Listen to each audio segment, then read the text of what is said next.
नमस्कार, प्रणाम सब गोटा के। हम वंदना झा आइ यहाँ सबके सामने एकटा होली के गीत लऽ के एलहुँ हैं, तो आशा करै छी यहाँ सबके नीक लागत। होली कनक भवन में खेलत सिया रघुबीर। होली कनक भवन में खेलत सिया रघुबीर। खेलत सिया रघुबीर सखी है, खेलत सिया रघुबीर। खेलत सिया रघुबीर सखी है, खेलत सिया रघुबीर।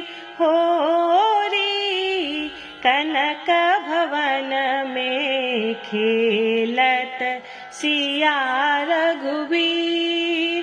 होरी कनक भवन में खेलत सिया रघुबीर। किनके हाथ कनक पिचकारी, किनके हाथ कनक पिचकारी, किनके हाथ अबीर, किनके हाथ अबीर। होरी कनक भवन में खेलत सिया रघुबीर। होरी कनक भवन में खेलत सिया रघुबीर।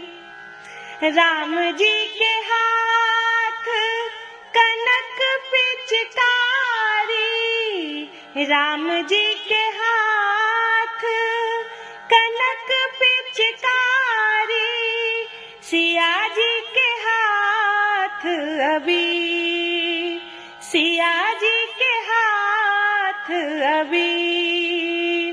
होरी कनक भवन में खेलत सिया रघुबीर।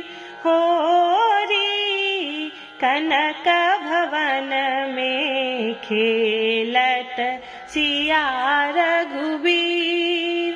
खेलत सिया रघुबीर सखी है, खेलत सिया रघुबीर।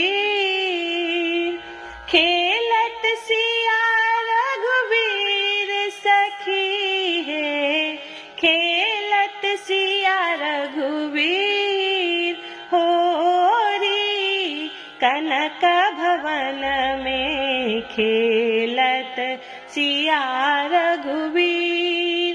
होरी कनक भवन में खेलत सिया रघुबीर। धन्यवाद।